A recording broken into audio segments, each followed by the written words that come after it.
ஒரு எளிய உதாரணம், என் உடன் பிறந்தார்களே, என் பெற்றோர்களே, வெயில் அடித்தால் நீங்க என்ன செய்றீங்க? கொடை பிடிக்கிறீங்க.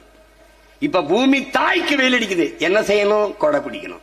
என்ன கொடை? பச்சை கொடை, மரக்கொடை. வேற வழியே கிடையாது. அதை வளர்ப்பதை தவிர ஒண்ணும் கிடையாது. நீ என்ன செஞ்சிருவா சீமான்? 5 ஆண்டு கால ஆட்சி, 5 ஆண்டு கால ஆட்சி. இதுல போட்டு காட்டினா பாத்தீங்களா, 2016 நான் கொடுத்த வரைவு 10 ஆண்டு பசுமை திட்டம், பல கோடி பனை திட்டம், மக்கள் இயக்கம் போல மாற்றி மரம் வளர்க்கிறதை கொண்டு வருவேன். ஒவ்வொரு மகன் பூமியில் பிறந்தால் முதலில் அவனுக்கு பேர் வைக்கிறதுக்கு முன்பு அவனுக்காக பூமியில ஒரு மரம் வைக்கணும். அவனுக்கு என்ன பேரோ அந்த பேரை அந்த மரத்துக்கு வைக்கணும். 7 கோடி பேர் இருக்கான், 6 கோடி பேர்னு வச்சுக்கிறோம். வருஷத்துக்கு ஒரு மரம் நடந்தால் 10 வருஷத்துல எத்தனை கோடி மரம் நட்டுக்கலாம்ங்கிறத சொல்றாரு பத்தியலா.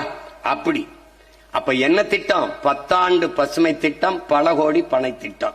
நீ எழுதி வை பிரபாகரன் மகன், நான் சொல்றேன். 10 ஆண்டுகளை இந்த பூமி பந்தை, என் தாய் நிலத்தை பச்சை போர்வையால் நான் போத்திடுவேன்.